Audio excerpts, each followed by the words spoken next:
He venido otras veces a la Fundación, pero nunca en relación con una exposición. Y esto es especialmente, en fin, es una ocasión para mí especial porque además la exposición de Paul Klee, que imagino que todos ustedes han visto ya, es una exposición singular, es una exposición extraordinaria. Klee, es verdad, es un artista tan lírico, tan musical y tan arquitectónico, que es inevitable que a nosotros, los arquitectos, lo sentamos un poco más próximo al corazón. Yo me voy a ocupar de la Bauhaus, es decir, aquella institución donde desarrolló su enseñanza durante una década. Para muchos la palabra Bauhaus les evocará, por un lado, un estilo, el estilo Bauhaus. Casas blancas, cúbicas, de cubiertas planas, muebles de estructura de tubo, lámparas articuladas, el estilo Bauhaus. A otros lo pensarán como un crisol, el crisol donde se gestó la arquitectura y el diseño de la modernidad. Y la Bauhaus es quizá algo más y algo menos que un mero estilo y quizá menos que el crisol mítico de la modernidad que realmente se gestó en muchos sitios de forma simultánea en este periodo entre guerras. Pero la Bauhaus sobre todo es algo más complicado. Muchos personajes, varias sedes, primero en Weimar, después en Dessau, finalmente en Berlín, 3 directores, el primero Gropius, 3 directores arquitectos, por cierto, el primero Gropius, después Meyer y finalmente Mies van der Rohe. Pero antes que todo eso, es la historia de Alemania compendiada. El tiempo de la Bauhaus, como hemos convenido en llamar a esta intervención, es el tiempo de la República de Weimar. Es decir, desde que, tras la derrota de Alemania en la guerra y la abdicación del Kaiser, Alemania se dota de una constitución democrática y esa frágil democracia dura desde el año 19, año en que se elabora la Constitución y que se funda la Bauhaus, hasta el año 33, que es el año que Hitler es nombrado canciller, los nazis llegan al poder y se disuelve, por tanto, no solamente esa frágil República de Weimar, sino la propia Bauhaus. Así que 14 años que son la historia de un gran experimento pedagógico, artístico, pero también la historia de Alemania compendiada. Unos primeros años de extraordinaria dificultad, de caos económico, de violencia política. Una segunda etapa, tras la estabilización de la moneda, de una mayor tranquilidad social, política y económica, y una última, después del crack del 29 y la crisis económica que produjo, en la que asistimos al ascenso del nazismo hasta su llegada al poder en el año 33. 3 fases que son también las que vivió la propia Bauhaus, que fue en una primera etapa una escuela de artes y oficios romántica, mesiánica, un poco onírica, mística casi, en sintonía con el clima que entonces había en Alemania, ¿no? Y donde casi todos sus productos son expresionistas, ¿no? Una segunda etapa en que se convierte en una escuela de diseño racional, funcional, que tiene la máquina y la organización sustancialmente moderna de lo cotidiano como hilo conductor, y una última etapa, la más, en fin, la que encabeza Mies van der Rohe, en que se convierte solo en una escuela de arquitectura que no tiene otro objetivo que luchar por su supervivencia en medio de, en fin, del caos político, social y económico que condujo a la llegada al poder del nazismo. Pues bien, esta es la historia que yo quiero contarles, donde van a aparecer muchos personajes y espero no distraerles con esta, en fin, este reparto teatral tan numeroso. Me centraré solo, no en hablar de todos los maestros de la Bauhaus, pero sí en hacer breves retratos biográficos de los más significativos. Entre ellos están muchos de los arquitectos que han cambiado efectivamente el curso de la arquitectura, pero también algunos artistas sin los cuales el siglo XX no puede concebirse. Y entre ellos 2, claro está, Kandinsky y Klee, el que hoy nos acompaña en la exposición de más arriba. He dicho que La Bauhaus es la historia de Alemania entre las dos guerras y tengo que empezar por la primera. Y la quiero representar a través de 3 imágenes de 3 artistas alemanes que fueron movilizados, vivieron el frente y que llevaron toda su vida el trauma de la violencia en las trincheras. Uno, Otto Dix, que representó así lo que antes era la promesa de la mecanización, las máquinas convertidas en máquinas de destruir. George Grosz, que contó 2 años más tarde lo que la guerra, la violencia de los explosivos podía hacer con las ciudades y con las gentes.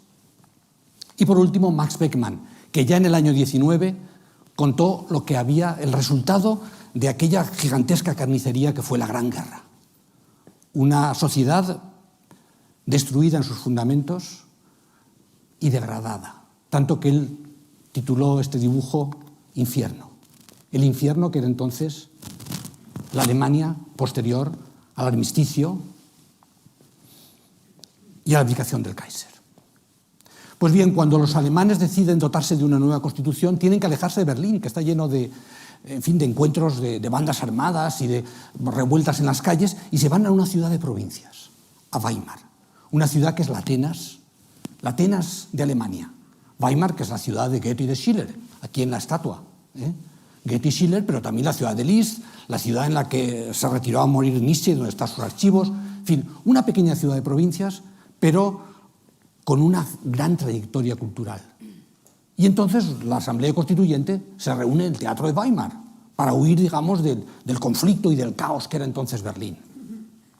Y a esa misma ciudad es donde los Bauhausler, como les llamarían, los miembros de la Bauhaus, van a iniciar su experimento.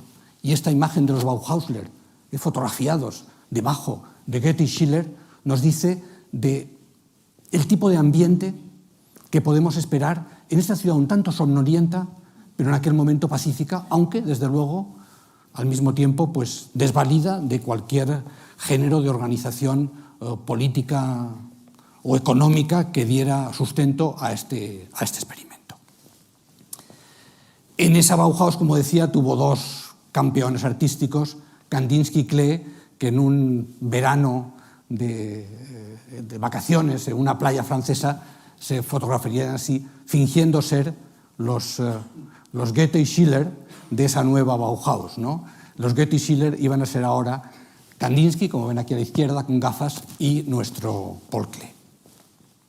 Hay que decir que la Bauhaus no se crea sobre la nada. Existía ya una escuela de artes y oficios, formada, digamos, dentro de ese espíritu renovador de Alemania que quería modificar la enseñanza de las artes decorativas por la influencia de los ingleses, de Morris, y luego Mutesius había puesto en marcha pues, una serie de escuelas importantes, entre ellas una en Weimar, que se encomendó a un belga, Van de Velde, un arquitecto belga que no solamente dirigió la escuela, sino que además construyó sus edificios con un estilo depurado, muy alejado del clasicismo solemne, que era entonces normal para una escuela de arte. Claro, Henry Van de Velde era belga y en el momento en que la guerra se declaró era un enemigo y tuvo que dejar el país y abandonar, por tanto, la dirección de la escuela, y los órganos rectores de la misma pues, buscaron un nuevo director que fuera alemán, que no fuera, digamos, extranjero y que pudiera, por tanto, mantenerla en vida durante la guerra. Y fueron a buscarlo en este personaje, entonces un oficial de caballería, un oficial de caballería, Walter Gropius, un arquitecto que había ya servido como voluntario en el ejército, pero que aquí fue movilizado y luchó además en el frente occidental, fue herido gravemente, recibió 2 cruces de hierro, es decir, que era, al margen de un gran arquitecto ya muy conocido, era un hombre con una trayectoria patriótica significativa.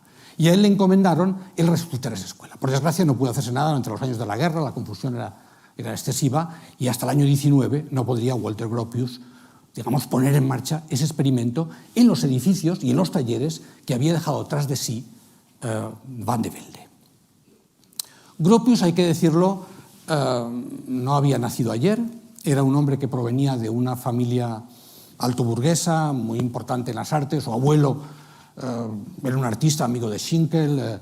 Su tío abuelo había construido la escuela, el gran edificio de Berlín de la Escuela de Artes y Oficios, y la había dirigido él también. Su padre era también arquitecto, es decir, que venía de una familia altoburguesa berlinesa con buenas conexiones.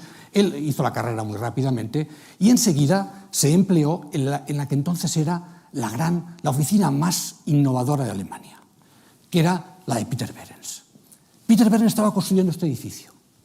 A Peter Behrens lo llamó la AEG. Behrens era, como tantos otros, alguien que había empezado como artista y luego se dedicó a la arquitectura. Y predicaba, como el Werkbund fundado por él, esa fusión del arte y de la industria. Entonces la gran compañía AEG, como ven aquí, que fabricaba material eléctrico, etcétera, que estaba dirigida por Walter Rathenau, un gran economista y político de la época, le encomendó a este arquitecto innovador que remodelara todos sus productos, no solamente que construyera sus edificios, no, que rediseñara sus lámparas, que rediseñara todo aquello que ellos fabricaban. Y hasta el propio logo que ven ustedes aquí arriba, este también lo diseñó Peter Behrens. En aquel momento, en su oficina estaban simultáneamente trabajando, estaba Gropius, estaba Le Corbusier, estaba Mies van der Rohe, trabajando todos como empleados de Peter Behrens. Era el lugar en el que un joven arquitecto ambicioso tenía que estar. Claro, Gropius participó en la construcción de esta fábrica de turbinas, como ven todavía, un edificio moderno y sin embargo con algo de ese clasicismo antiguo, de templo sólido y pesado.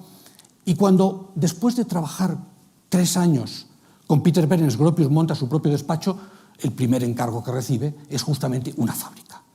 La fábrica Fagus, una fábrica de hormas de zapato, que resulta efectivamente uno de los edificios más innovadores de la historia de la arquitectura, un edificio todo él de vidrio y acero, que todavía llevaría un paso más allá cuando, unos años más tarde, en Colonia, el año 14, en vísperas de la Primera Guerra, el Verbund, que era esta asociación de industriales y artistas, celebra una gran exposición.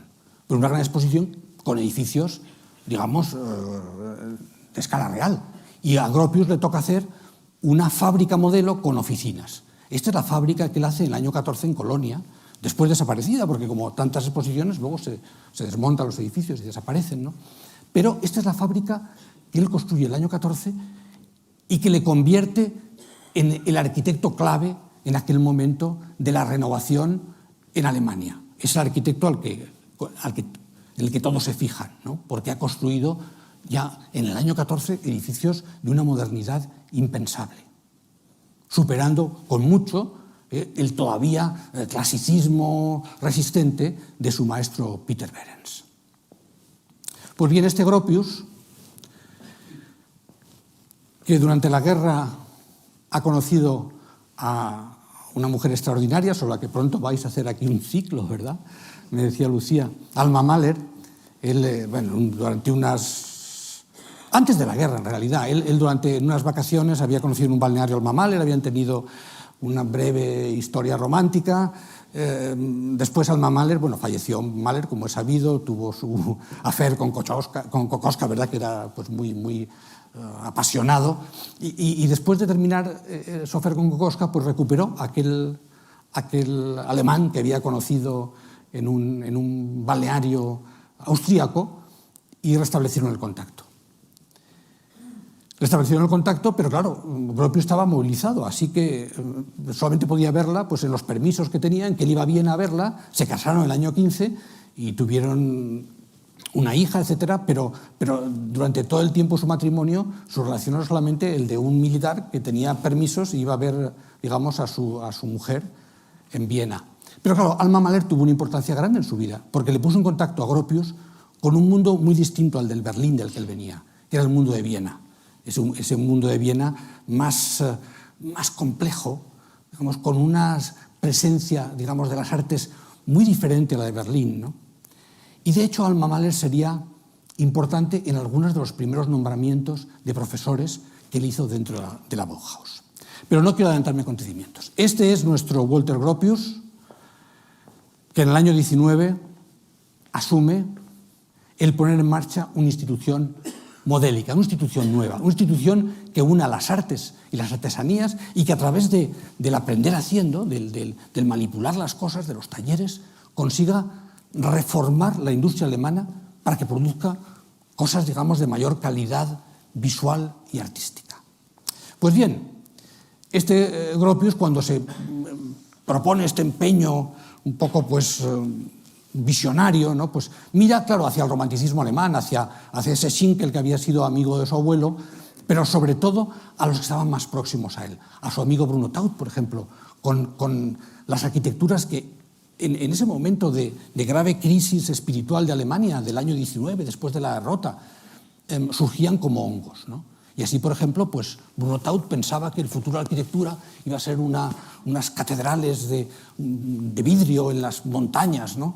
Ese Bruno Taut que creó pues, a través de su revista Fröhlich, ¿sabes?, de Aurora, ¿no? Hablaba de una nueva arquitectura de regeneración, una arquitectura ajena completamente a la, si se quiere, la razón mecánica, ajena a la máquina, ajena a todas estas cosas que habían preocupado al Wehrdienst antes de la guerra. No, ahora están hablando de otro tipo de salvación espiritual y hablan de este tipo de edificios. Y de hecho, cuando Gropius hace el primer prospecto para conseguir alumnos para su escuela, pues con un manifiesto que tiene aquí un programa, le pide al primer maestro que contrata, Feininger, una xilografía, un grabado en madera, que es esta catedral con esas 3 torres coronadas por estrellas.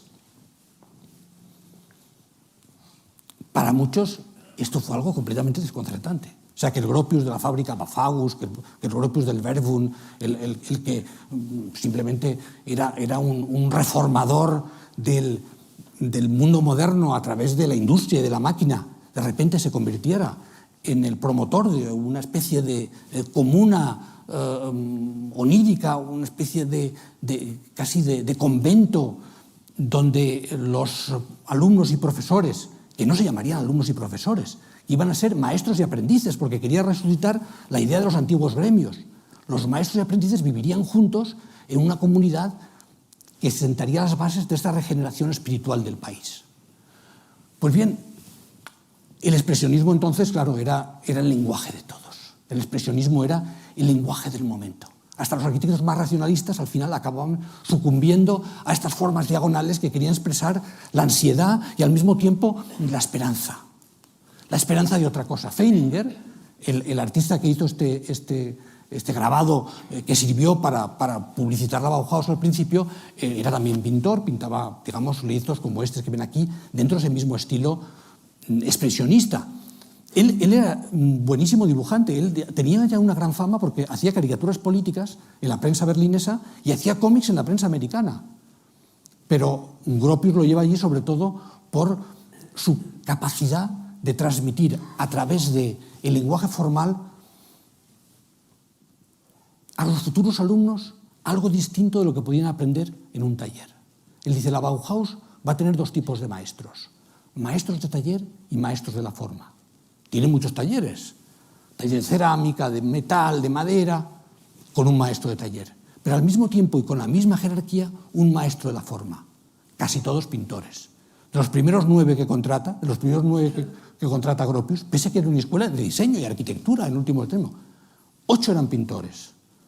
Así que Gropius recurre a los pintores como los que son capaces de transformar la percepción de sus aprendices.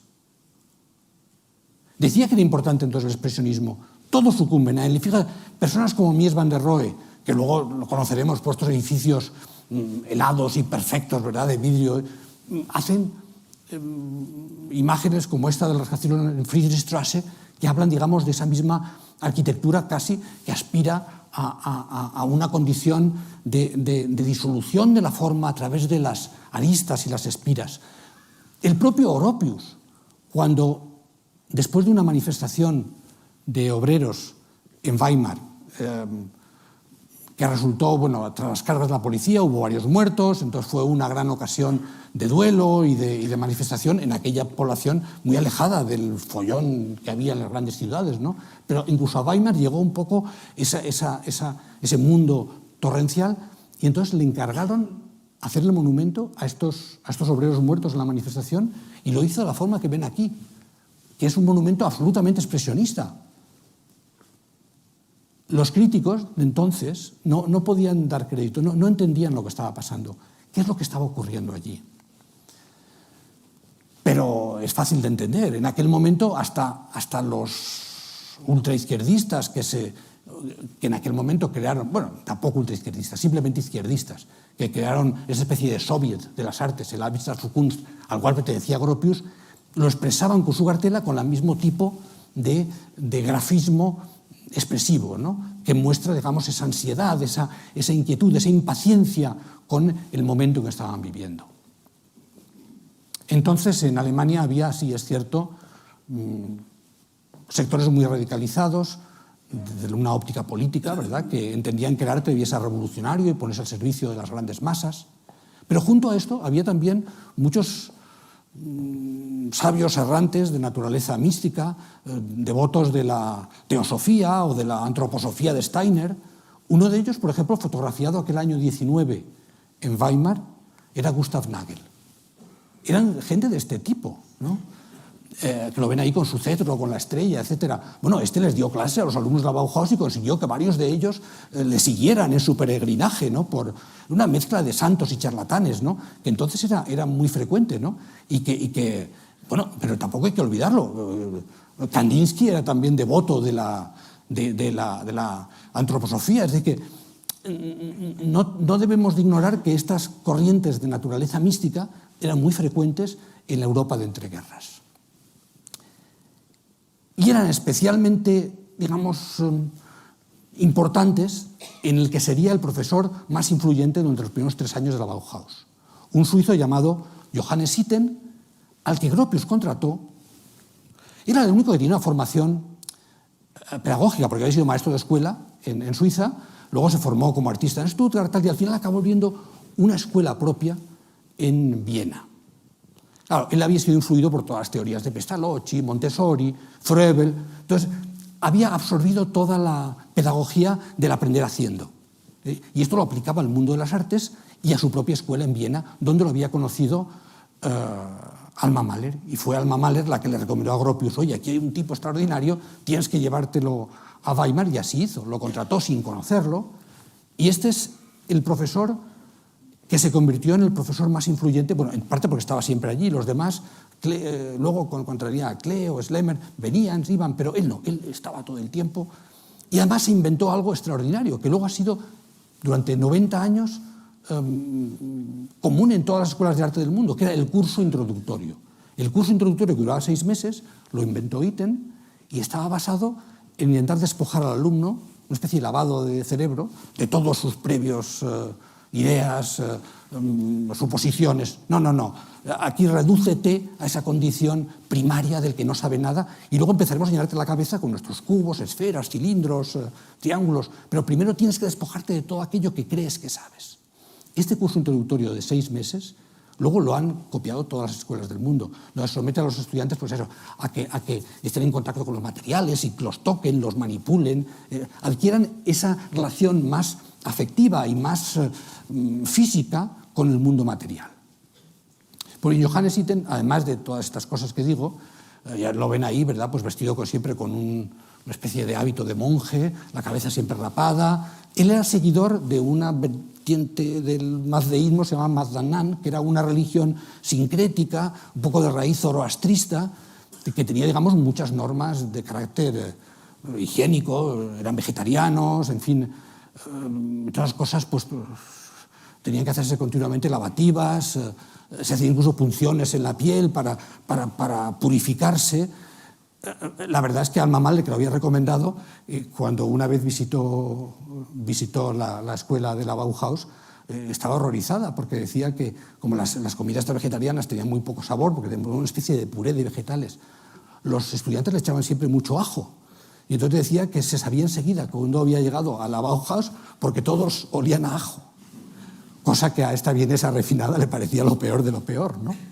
Pese a haber sido ella la culpable por haber recomendado a este místico alucinado para convertirse en el primer profesor de la Bauhaus. Él era también, en fin, como ven ahí, había hecho su propia teoría del color, ven ahí esa estrella que tienen detrás, que es esta misma, es decir, donde realmente es una estrella que se forma una esfera. Los estudios sobre el color, que eran parte importante de este curso introductorio, habían estado muy presentes en todo el siglo XIX alemán, y ya desde Goethe, ¿no? Y entonces estos estudios, que estos son de un siglo antes, ¿no? O el propio Goethe, ¿no? O esto también de Goethe. Goethe estudió mucho el color e influyó mucho a tantos, ¿no? Entre ellos a nuestro propio Klee, porque si ven esta imagen de Goethe y a continuación les pongo una imagen de Klee, no pueden por menos que pensar que hay un eco cromático y analítico en esa voluntad de entender el color de una forma distinta. Saben que Klee no era un colorista espontáneo, él era un dibujante sobre todo. Él, incluso el color, hasta su famosa excursión a Túnez, decía que no se le daba, que no entendía el color, ¿no? Él era dibujante, sí, dibujante extraordinario. Quiso ser como Feininger, quiso ser dibujante de cómics, ¿no? Y ganarse la vida pues, dibujando para los periódicos, ¿no? Y tenía una destreza extraordinaria, ¿no? De hecho, él decía que un dibujo era una línea que se va a pasear, ¿no? Y efectivamente lo hacía con esa naturalidad del que pasea, ¿no? Y los dibujos, de los cuales pueden ver tantos aquí arriba, tienen todos una belleza y una poesía y una emoción singular. Pero el color es un descubrimiento tardío, y entonces lo hace siempre, aunque lo hace de forma, si se quiere, digamos, pues no reflexiva, luego a la hora de enseñar intenta decir cómo he puesto los colores como los he puesto e intenta extraer de su experiencia como pintor lecciones que pueda transmitir a sus alumnos. Klee era un personaje singular, claro, muy introvertido, un hombre articulado, bien leído, extraordinario músico, porque es que todos estos, Itten, Kandinsky, siempre hablaban de la música como la referencia para la arquitectura y las artes, pero el único que era músico de verdad era Klee, que era un extraordinario violinista. Él era hijo de una cantante y de un profesor de música, venía de una familia de músicos, se casó con una pianista también, y él era un violinista que a los 12 años debutó con la orquesta de Berna, es decir, que y siguió toda la vida, digamos, practicando el violín. Era muy buen músico. Y esto, sin duda, puede advertirse probablemente en esa condición de ritmo y de movimiento, que son dos de las secciones en que habéis dividido vuestra exposición de Klee. Y también tenía esa pasión por la naturaleza, otra de las secciones, que también provenía pues sí, pues en parte de ese humus germánico, ¿verdad?, romántico, ¿no?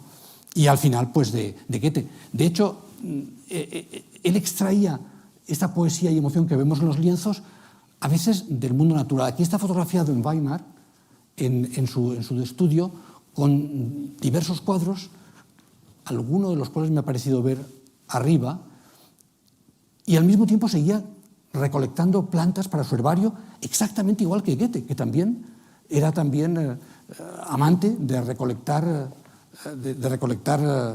flores y hojas. Y evidentemente también creó su teoría del color, como había hecho Goethe, con estas ruedas de color, que le sirvieron para dotar a su enseñanza en la Bauhaus, que se iniciaría poco tiempo, que se iniciaría ya en el año 20, es decir, al año siguiente de iniciar la Bauhaus, fueron los primeros maestros en incorporarse, sin amar la enseñanza, porque en el fondo no disfrutaba haciéndola, pero con un sentido de la responsabilidad. Él iba a las clases, antes lo había escrito todo cuidadosamente lo que quería decir, y se ponía en una esquinita y lo contaba. Él era un hombre, digamos, poco extrovertido, ¿no? Le costaba trabajo dar clase, no le resultaba fácil, pero se lo tomaba muy en serio. Y entonces intentaba pensar yo creo que con auténtica voluntad de entender lo que estaba haciendo y de qué cosas podía transmitir a los estudiantes. Y esto se manifiesta muy bien en la exposición de arriba, en todos estos cuadernos pedagógicos, estos sketches, ¿no?, en el que él intentaba saber cuáles eran las bases de la forma para poderlas explicar a sus alumnos. La forma y el color, que eran los dos fundamentos del curso introductorio, que Klee expresó así. El curso introductorio es esta especie de gran redondel, duraba medio año, y luego alrededor de 3 años duraban ya los talleres que eran 7, como ven aquí, y glass, farbe, metal, cada uno divididos por materiales. Este era, digamos, el esquemita que hizo Klee de lo que era la enseñanza de la Bauhaus. Gropius hizo otro, sustancialmente con los mismos contenidos, pero un poco más en su línea más, más severa, ¿no? De nuevo, digamos, el edificio en el centro, el curso introductorio de medio año, como pueden ver ahí, ese que hacía Johannes Itten, y luego 3 años en que los estudiantes, además de recibir lecciones en distintas cosas, sobre todo trabajaban en los talleres. Trabajaban en los talleres de todo tipo, porque había talleres de cerámica, había talleres de escultura en piedra, de escultura en madera, de vidrieras, estaban los telares, como es lógico, unos más populares, el de metal, las prensas para la imprenta y el taller de muebles. Estos eran los sitios donde los estudiantes practicaban y adquirían una formación al mismo tiempo manual e intelectual. Y esto es muy importante porque los estudiantes eran muy variopintos. Había chicos y chicas de 16 años que querían seguir una carrera en las artes y había gente que venía ya de otras instituciones con más formación, había gente que había luchado en la guerra y venían ya treintañeros. O sea que los estudiantes eran un grupo muy, muy heteróclito, pero con una cosa en común, y es que todos habían pasado por un proceso de selección muy exigente. No era fácil entrar a la Bauhaus. Ellos tenían también la conciencia de ser una élite. Desde el primer momento van documentando todo lo que hacen porque saben que están haciendo algo importante. Lo sabe Gropius, pero lo sabe el último estudiante, que ha venido, muchos de otras partes de Alemania, otros del extranjero, a esa institución que saben que va a estar en la historia. Ellos, cuando lees las cartas de los estudiantes que dirigen unos a otros, notas que ya entonces eran conscientes de estar participando en algo especial. No es algo que luego haya sucedido, no, ya entonces lo saben. Y por eso era tan difícil y tan exigente el proceso de entrada.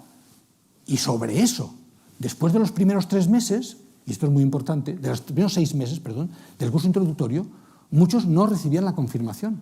Es decir, que después de 6 meses, muchos de ellos debían de abandonar la Bauhaus porque no eran aceptados para continuar sus estudios.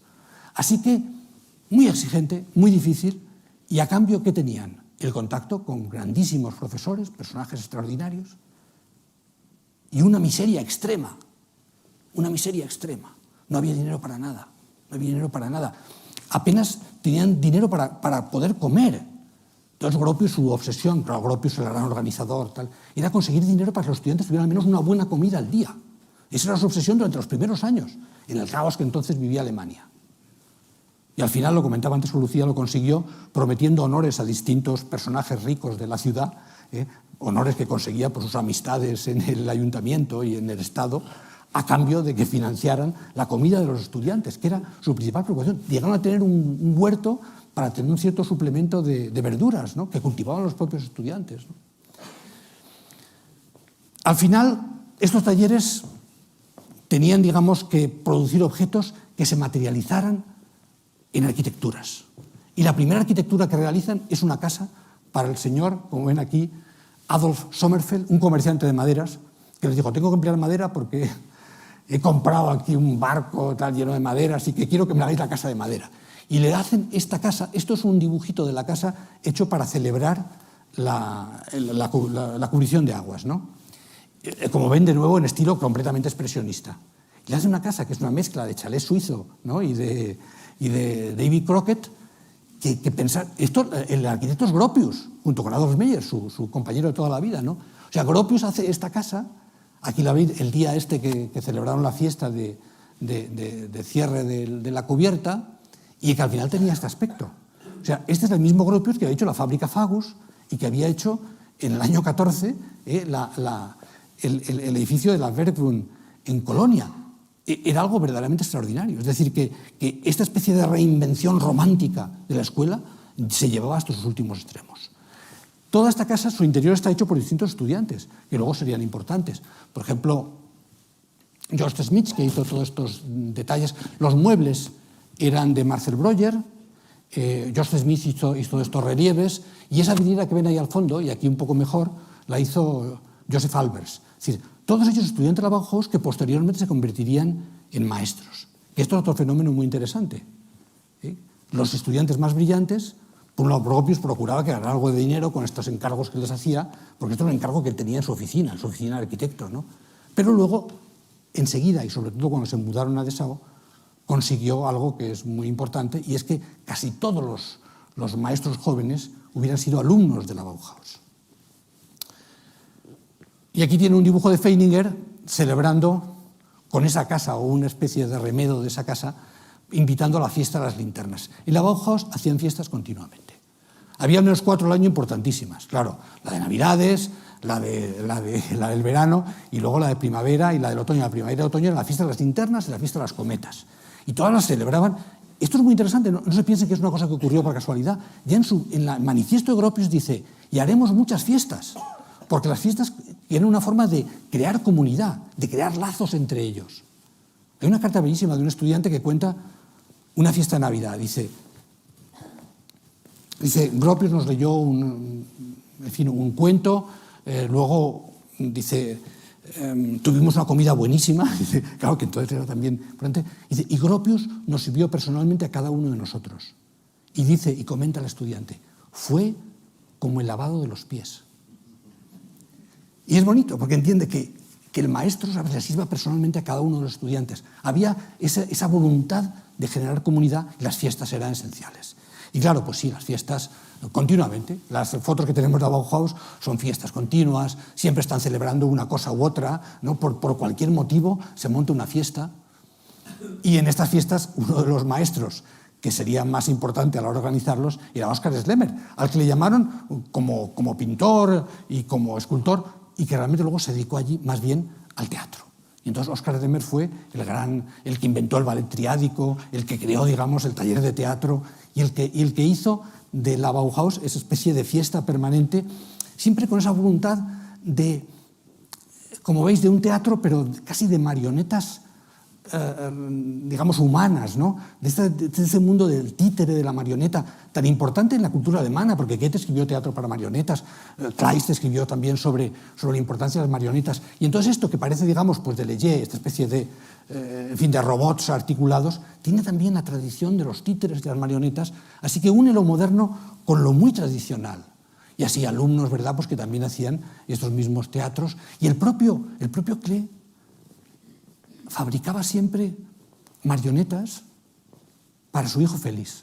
Era muy pequeñito y entonces llegó a hacer más de 30. Se conservan la mayoría y aquí hay una selección de ellas que representan a distintos personajes, ¿no? A veces míticos, a veces, en fin, de los cuentos, otras veces gente de alrededor. Por ejemplo, este payaso de las orejas grandes, este que hay aquí, era un retrato de Schlemmer, del escenógrafo que acabamos de ver, ¿no? Y claro, eso lo refleja muy bien un cuadro de Klee, una acuarela que tenéis precisamente ahí arriba, ¿no? Una acuarela buenísima, ¿no? Esto de mirando hacia las estrellas, ¿no? Los personajes que bailan, pero que están en el camino hacia las estrellas, que se acercan a las estrellas. Es decir, todo lo comunitario como una forma de crear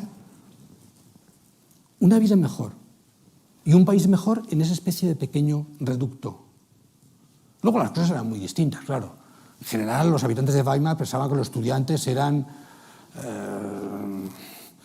vagos, pero que eran descuidados, promiscuos, o sea, tenían muy mala fama en la comunidad. Pero eso pasa siempre con cualquier escuela bohemia de arquitectura o arte. Es decir, que ellos tenían esa voluntad de crear un lugar idílico y, sin embargo, fuera los veían siempre con muchas precauciones en ese entorno, ¿no? Y este es el momento en que hay que presentar al alter ego de Klee, a Kandinsky, que junto con Klee fueron los dos más grandes artistas que enseñaron la Bauhaus, pero muy distintos. Kandinsky, mucho más dogmático. O sea, Klee extraía su enseñanza de su experiencia. Kandinsky no. Kandinsky era dogmático, hablaba siempre desde lo alto del Sinaí, con las tablas de la ley, y además, como era ya famoso, él había publicado en el año 11 ya sobre lo espiritual en el arte, era, digamos, el más famoso de todos ellos. Él era un ruso, pero que se había formado en Múnich, junto con Klee había estado en el Blau Reiter, pero también lo de siempre, cuando la guerra se declaró, en el año 14, él tuvo que volverse a Rusia y tuvo que dejar Alemania. Y entonces en Rusia entró en contacto con los constructivistas, los suprematistas, y cambió completamente de forma de pintar. Y pasó de la pintura anterior, la del Bau Reiter, que era un expresionismo cromático, a una pintura geométrica llena de cuadrados, triángulos, círculos, colores elementales. Kandinsky llegaba a ser, digamos, tan extremo en sus convicciones que les hacía un test a los estudiantes para ver si los aceptaba o no. Y este test era este. Les daba, digamos, 3 formas geométricas y les decía que los tenía que pintar con colores. Y los estudiantes tenían que saber, digamos, milagrosamente, que el triángulo solamente podía ser amarillo, porque el amarillo es el que conviene a esas formas angulares, que el cuadrado es algo en la tierra, tiene que ser rojo, tal, y en cambio el círculo, que es perfecto, es el cielo, tal, y evidentemente azul.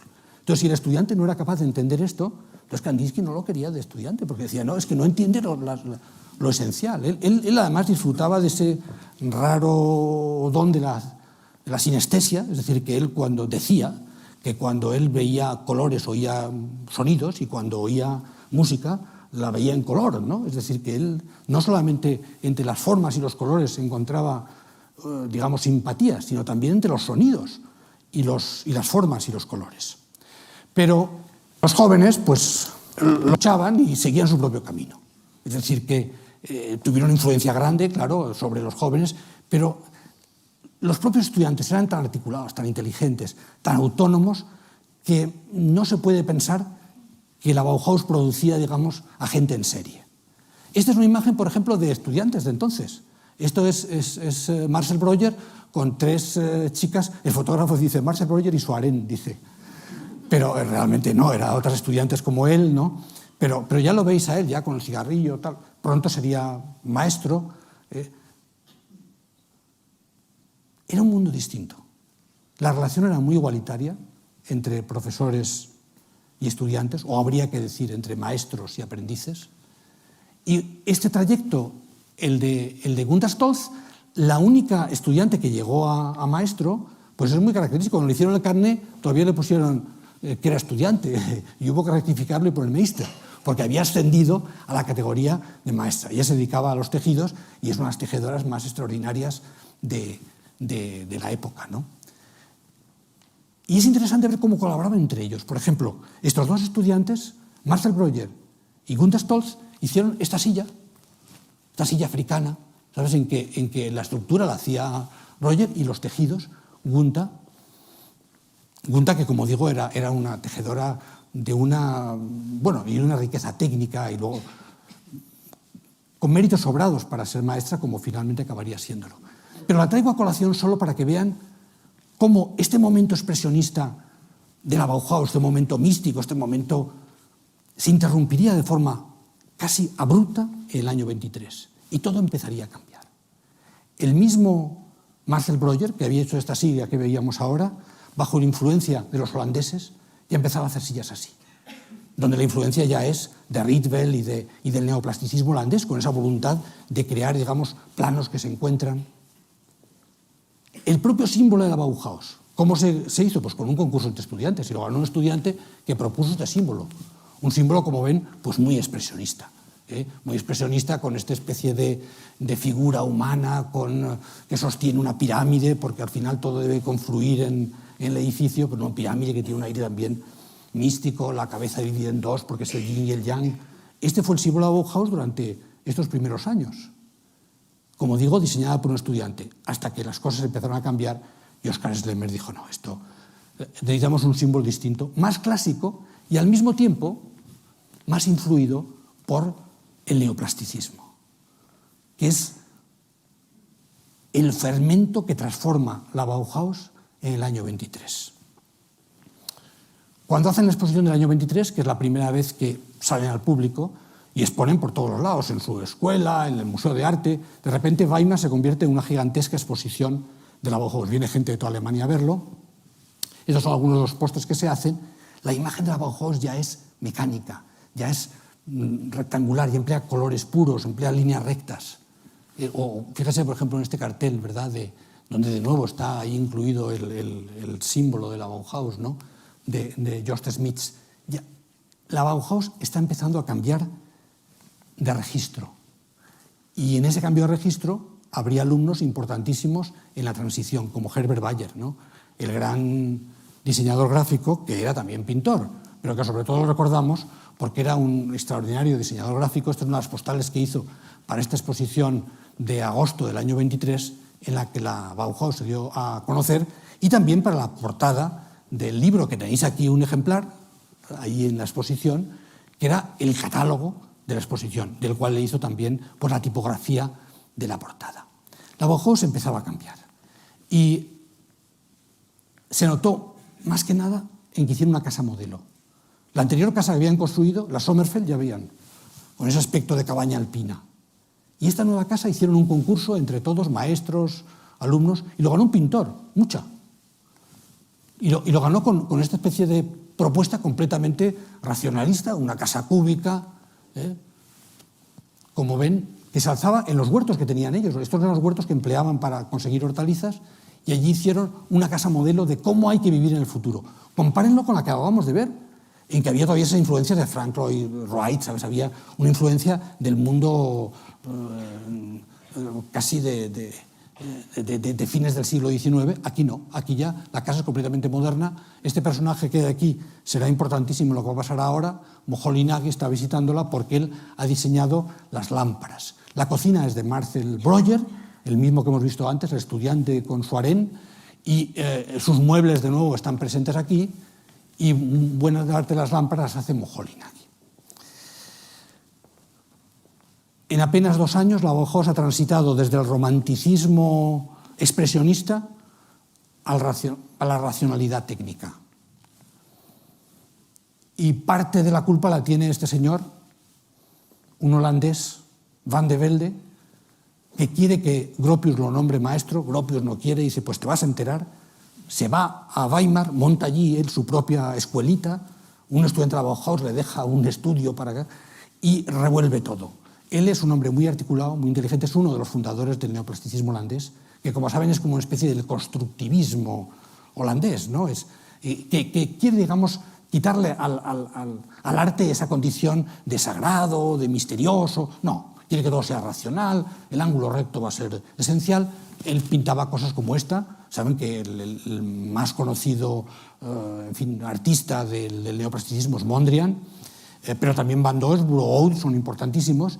Y este Van Doesburg nunca llega a dar clase en la Bauhaus, porque no quiere Gropius, porque es demasiado, él dice que es muy dogmático, tal, pero sí que se sitúa en Weimar y le revoluciona a todos. Organiza un congreso en el año 22 sobre el constructivismo y el Dada, y a ese congreso asiste el que luego sería el responsable de crear el estilo Bauhaus, Moholy Nagy. Lo veíamos antes con sombrerito y aquí representado como él le gustaba.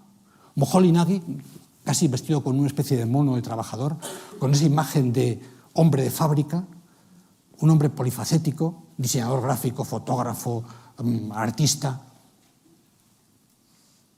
que cuando Gropius decide cambiar de rumbo, obviamente Johannes Itten, el místico de cabeza pelada que veíamos al principio, abandona la Bauhaus, comprende que su tiempo ha terminado, y ese curso preparatorio tan importante, porque era obligatorio para todos los estudiantes, lo toma Moholy Nagy.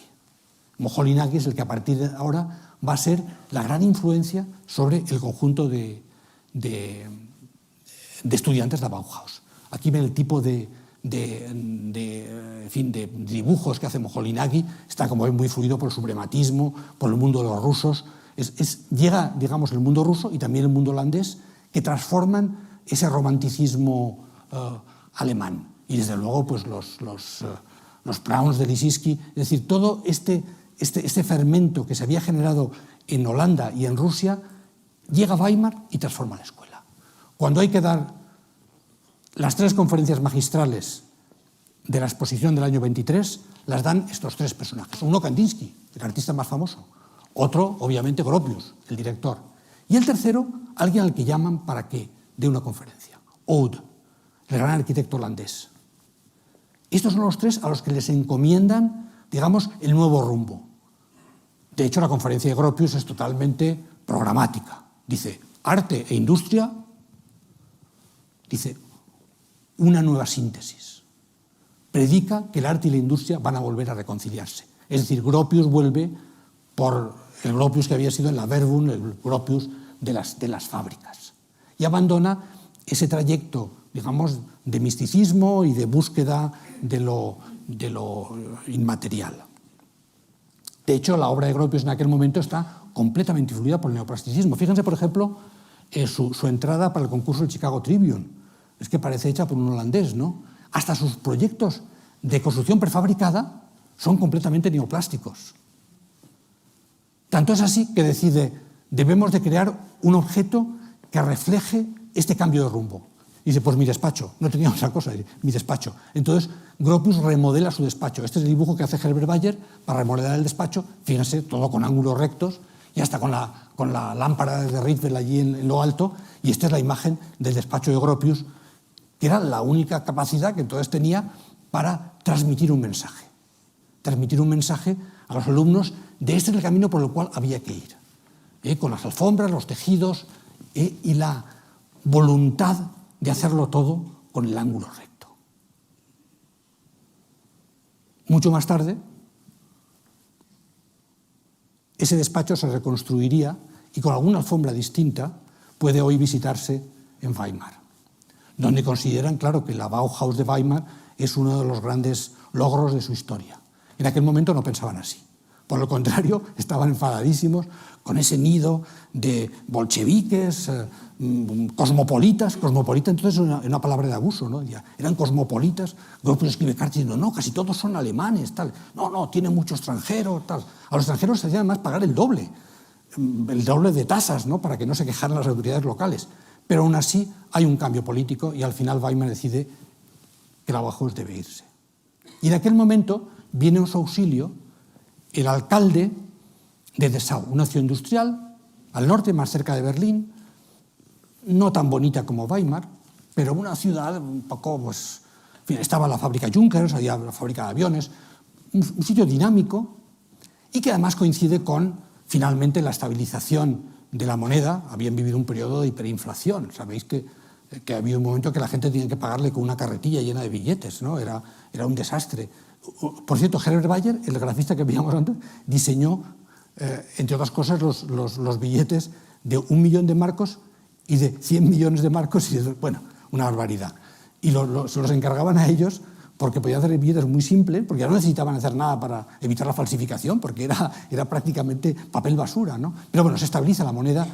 Alemania entra en una etapa, digamos, de mayor estabilidad política, social y económica, y a Gropius lo tientan con varias cosas. Le dicen, traiga su escuela de Dessau, le vamos a encargar que haga el edificio de la escuela y además un barrio obrero, un barrio de viviendas populares. O sea, que viene aquí con un par de encargos y la cosa pues va a salir bien. Claro, en principio, los primeros Bauhauslers, cuando van allí, dicen, joder, qué tan feo, las fábricas, tal. No era como Weimar, que era un poco una cosa un poco de bombonera, ¿no? Y van allí a esto, pero luego les gustó, tenía otra intensidad, tenía otra fuerza, ¿no? Y cuando Gropius se propone cómo hacer la escuela, ya no solamente el despacho. Dice, esta vez sí que tengo que hacer un manifiesto mucho más importante, no solo un interiorismo, el de mi despacho, sino un edificio. Inevitablemente mira de nuevo hacia el neoplasticismo y los holandeses. En aquel momento eran tan influyentes. Fíjense, el propio Mies van der Rohe, en el año 23, que es la exposición del Bauhaus, publica el número 2 de su revista G, que lo llamaba Material de las formas elementales, predicando las formas elementales, con unos proyectos no realizados. Está la casa de campo de hormigón. Fíjense en esta casa de campo de hormigón, la maqueta que hace Mies van der Rohe, que nunca realiza, pero que ha sido importante y ha sido de los 5 proyectos utópicos de ese momento de Mies, de proyectos teóricos que cambian el curso de arquitectura. Es totalmente holandés, esta organización en turbina. Y ahora vean lo que hace Gropius para la Bauhaus, cuando van a Dessau. Casi lo mismo, la misma organización. Una serie de piezas, aquí las tienen, por un lado aquí tenían rodeados por un muro cortina, una caja de vidrio con los talleres, aquí estaban los estudios, aquí las cocinas, la cantina, el teatro. Esa torrecita era para alojamiento de estudiantes y aquí, en este puente sobre la carretera, estaba lo esencial, la administración y el despacho de arquitectura de Gropius, que desde allí controlaba toda la escuela. Entonces, efectivamente, el edificio de la escuela se convierte en mítico. Ellos desde un primer momento lo fotografían, lo juzgan. Estos son todos fotos de alumnos de la Bauhaus, ¿no? que lo consideran, digamos, pues la mejor materialización de esos ideales, de esta Bauhaus, digamos, que está en su momento dorado. Quieren incluso una empresa para comercializar sus productos, ¿sabes? La Bauhaus se convierte ya, digamos, de verdad logra el sueño de Gropius de reunir el arte y la industria. Pero eso sí, sin perder lo que habían tenido siempre, pues de juego. Por ejemplo, son las alumnas del taller de tejido que se fotografían en la escalera de la Bauhaus y que luego sirvieron a Schlemmer para hacer seguramente el cuadro más famoso de la Bauhaus que existe, ¿no?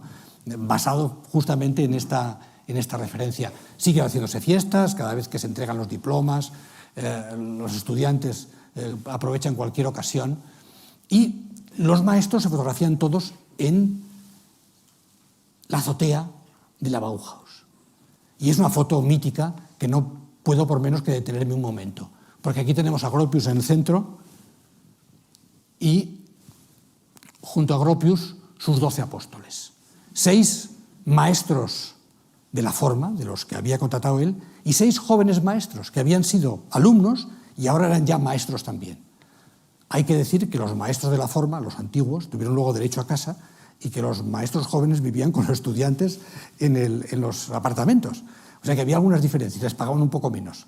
Pero en fin, aquí están los 12 y aquí los tienen. Aquí los tienen a Albers, a Jost Shepard, a Muche. Este es el pintor que hizo la casa experimental y luego otra casa experimental más, o sea que es un pintor que se convirtió en arquitecto, aquí tocados como ven, con gorras al sector, digamos, más radical e innovador de los diseñadores gráficos, que se llaman la publicidad, etcétera, que eran Moholy Nagy, que lo tienen aquí con sus lentes sin montura, a Herbert Bayer y a Jost Schmidt, Gropius, y detrás de él el que sería, digamos, su discípulo más directo y que le seguiría luego a Harvard, que, como ven aquí, que es el gran diseñador de sillas que hemos visto antes, Marcel Breuer, ¿no? Y que luego sería importantísimo arquitecto en América, en su etapa posterior. Los tres pintores con sombrero, Kandinsky, Klee y Feininger, luego Gunda Stolz, la única mujer que llegó a ese grado de maestro, y por último, Oskar Schlemmer, el escenógrafo y el hombre de teatro. Todos los maestros, y para ellos Gropius hizo, además del edificio de la Bauhaus, hizo 4 edificios. El primero para él, que era el director, claro. Y los otros 2 casas adosadas para los maestros más importantes. En una estaban Kandinsky y Klee, en otra estaba, es decir, que una de las casas estaba Kandinsky con Klee, en otra estaba Feininger con Moholy Nagy y en la última estaba Schlemmer con Mucha. Era el momento más bonito de la Bauhaus. Estas son las casas que se hizo para ellos y es el momento en que vemos pues, el momento más feliz, ¿no? Aquí a Kandinsky y Klee tomando el té en el jardín de su casa compartida, de su casa común. Kandinsky en su casa mostrando cómo ha de ser un interior moderno. Todo el mobiliario se lo había hecho Marcel Breuer especialmente para él con el tema del círculo, ¿no? Entonces, con el tema del círculo le había hecho todo el mobiliario Marcel Breuer, pero sin que esto fuera óbice para que siguiera haciendo fiestas. Como por ejemplo cuando a Kandinsky y a su mujer Nina les dieron la nacionalidad en el año 28, pues otra fiesta de disfraces, en fin, como era, digamos, el hilo conductor de la Bauhaus. Estas son las pinturas de Kandinsky en este momento, con sus triángulos, sus círculos, ¿verdad?, sus cuadrados. Y en la otra mitad de la casa, pues Paul Klee, digamos, que ya se había trasladado definitivamente, porque durante un tiempo su mujer seguía viviendo en Múnich, ¿no? Pero ya entonces están aquí ya instalados los dos, con un estudio estupendo, y que pinta entonces cosas como también esta acuarela, que también tenéis vosotros expuesta, Lucía, maravillosa, de una ciudad italiana. Una pintura con ese componente geométrico, estructural, rítmico, cromático, que sería tan influyente en la historia del arte, pero también en la historia de la arquitectura y el diseño. Y llego ya al final. Porque, por desgracia, la Bauhaus llega a este momento extraordinario y a partir de ahí todo se empieza a descomponer. Antes de eso, pues sí, un par de referencias pues a Schlemmer, ¿verdad?, como siempre, organizando sus fiestas. Este es Schlemmer aquí y Y aquí fíjese, los dos Feininger, los dos con cámaras fotográficas, el padre y el hijo, que era alumno, los dos con máquinas fotográficas inmortalizando el evento, porque los de la Bauhaus sabían que estaban haciendo historia y se preocupaban de registrarla, ¿no? Dibujos de Schlemmer, de su ballet triádico, que siguió desarrollando durante el tiempo, dando clase al final sobre el cuerpo humano como la base, digamos, orgánica del diseño y de la organización.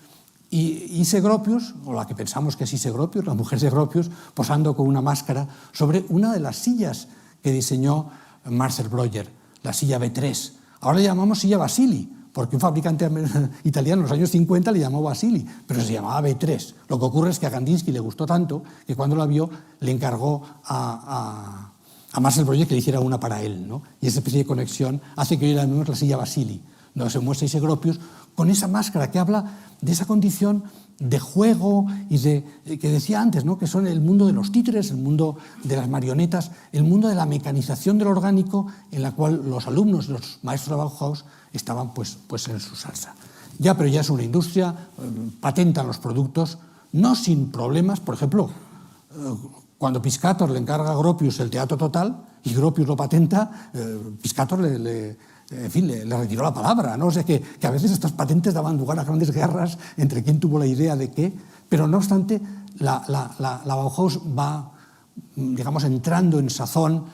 Marcel Breuer se fotografía también con la silla B3, y el curso entonces introductorio que llamamos Moholy-Nagy incorpora al curso a Albers. Albers, que como ven aquí corrigiendo a los alumnos, que efectivamente producían, digamos, todavía esos esfuerzos de materialización formal y material, pero Albers, cuando llega a hacerse su retrato, dice no, yo con la silla B3 y en la pared con los diseños que yo hago para tapicerías. Luego, como seguramente saben, Albers llegaría a ser muy importante en Estados Unidos, fue al Black Mountain College y luego fue, digamos, uno de los que llevó a Estados Unidos el evangelio a Bauhaus.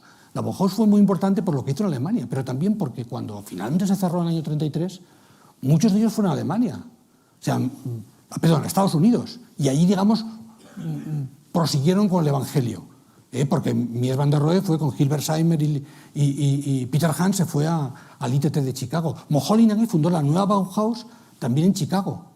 Gropius, es sabido, se fue director de Harvard y se llevó también a Marcel Breuer, ¿no?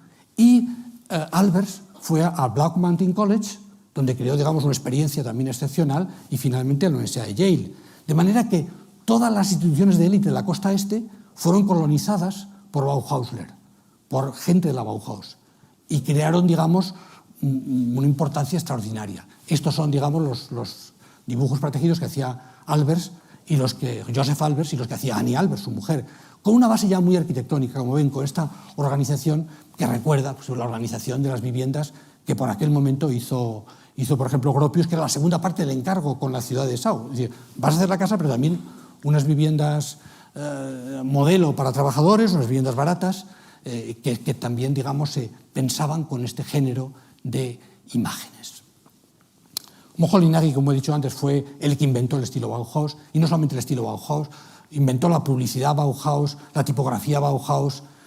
Esto es nada más que un papelito para hacer publicidad de los libros de la Bauhaus. Empezaron a publicar libros, hicieron revistas, y esta publicidad de los libros está hecha por Moholy-Nagy con ese uso suyo muy sobrio de la tipografía, solo siempre negro y rojo, ¿no? El nuevo símbolo que él quería introducir como símbolo a Bauhaus, que era esta suma del triángulo, el cuadrado y el círculo. Y los libros fueron, pues sí, muy influyentes, difundieron el evangelio alrededor. El primero lo hizo Gropius sobre arquitectura internacional y llegaron a hacer 14. Si se fijan aquí, el segundo ya fue el de Paul Klee. Los bocetos pedagógicos, que están aquí muchos expuestos en la exposición, pero harían muchos otros. Harían uno de Mondrian, otro del Theo van Doesburg, al que no le habían dejado dar clase, ¿no? Moholy-Nagy haría el suyo sobre fotografía y película. Kandinsky lo haría también, por supuesto Gropius. Al final, casi el testamento de ese momento es esta imagen de Moholy-Nagy en que habla de los 14 libros, los 14 libros que dejaban como testamento de su trabajo en el año 28, cuando un momento importante en la historia de la Bauhaus, porque ante las dificultades internas y externas, Gropius decide dejarlo. Dimiten con él, desde luego, los más próximos, Moholy-Nagy, Herbert Bayer y también nuestro autor de sillas, Breuer, Marcel Breuer, que se iría además con él a Harvard. Todos, digamos, dimiten. Y Gropius nombra a un nuevo director, arquitecto, Hannes Meyer, un arquitecto suizo de gran destreza gráfica, pero que fue importante sobre todo porque era el personaje, digamos, de filiación marxista más clara de la Bauhaus entonces, y que sin embargo preside un momento, una etapa, digamos, todavía de auge económico y de buenos resultados en la producción de la casa. Hannes Meyer era efectivamente un hombre pues, también fascinado por la experiencia soviética y permitió que la Bauhaus se decantara mucho y se politizara seguramente en exceso. En un momento dado, pues, de resultas de una acuestación que se hizo entre estudiantes para apoyar a trabajadores en paro o algo así, pues surgió el problema ya, digamos, con el alcalde socialdemócrata de la ciudad y le obligaron a dimitir. Así que estuvo solo 2 años muy productivos, donde, digamos, se sacó la revista. Este primer número lo hizo Moholy-Nagy. Aquí ya ven un poco que la nómina de maestros ha cambiado, ¿no? Aquellos 12 apóstoles, ahora hay otros 12 distintos, ¿no? Pero faltan 4 de los importantes. Mantienen la primera línea, como ven, a los artistas, como siempre, ¿verdad? Pues a los Kandinsky, Feininger y Klee, y está también Schlemmer y algún otro, pero su preocupación ya es la supervivencia económica. El número 4 ya dice: jóvenes, venid a la Bauhaus, por cierto, con una fotografía de Feininger: jóvenes, venid a la Bauhaus. Es ya un grito de alarma: necesitamos alumnos, necesitamos que vengáis a la Bauhaus. Pero la combinación de circunstancias de la crisis económica producida por el crack del 29, ¿no? Y la politización de la escuela, que hace que las autoridades los vean digamos, con malos ojos, obligan a un nuevo cambio de director. Este nuevo director es Mies van der Rohe. Mies van der Rohe, al que le habían ofrecido la dirección en el 28, no había aceptado, él tenía entonces mucho trabajo, estaba haciendo el pabellón de Barcelona, la Casa Tugendhat, pero en el 29 ya no tenía más trabajo. Dijo: bueno, pues aceptaré la dirección de esta escuela, sin llegar a residir de forma casi permanente, ¿no? Sino yendo y viniendo desde Berlín. Y entonces ese nuevo director, Mies van der Rohe, la transforma lo que era una escuela de diseño en una escuela de arquitectura. Una escuela de arquitectura tout court, con una historia, digamos, poco significativa y poco destacada, de la cual se puede decir muy poco. Casi lo más significativo de esa última etapa es el esfuerzo por sobrevivir. Había un momento dado en que de nuevo en Dessau deciden que son demasiado izquierdistas y demasiado bohemios para proseguir, les eliminan, digamos, los subsidios de los que disfrutaban, y entonces Mies, ya en un gesto desesperado para intentar mantener con respiración asistida la Bauhaus, se la lleva a Berlín. Se la lleva a Berlín, a una antigua fábrica de teléfonos abandonada, y ahí se van los Bauhauslers, pero casi como una procesión, ¿verdad?, pues tristísima, de gente que, aunque que se instalan en esta fábrica durante un par de años, intenta sobrevivir, tienen sus momentos alegres, pero al final la institución estaba en decadencia. Se había ido Gropius, se había ido la gente más importante, Klee se ha ido también, ya no le sigue hasta Berlín, y en el año 33 pues llega un documento diciendo que las autoridades han decidido, las autoridades, digamos, nazis, que se habían hecho con el poder, deciden acabar con la Bauhaus. Y entonces pues Mies van der Rohe envía a Lili Reich y a Hilbersheimer a dar explicaciones a los alumnos. Pocas horas más tarde, pues unos camiones de policías llegan allí y se llevan a todos los estudiantes que no tienen documentación. Los soltaron al poco tiempo, pero dieron ocasión a documentar con esta fotografía, pues ese fin dramático de la Bauhaus, que un estudiante japonés, pues en una fotocomposición había casi prefigurado unos meses atrás. Este fue el fin de la Bauhaus. Luego a Gropius le dijeron, si le hubiera cambiado el nombre, hubiera podido seguir. Si el problema era el nombre que se asociaba, pues, a izquierdismo, bolchevique, cosmopolitismo. Y sin embargo, Gropius dijo, pero si la única genialidad de Gropius, dice que no inventó nada, fue darle el nombre, decía él.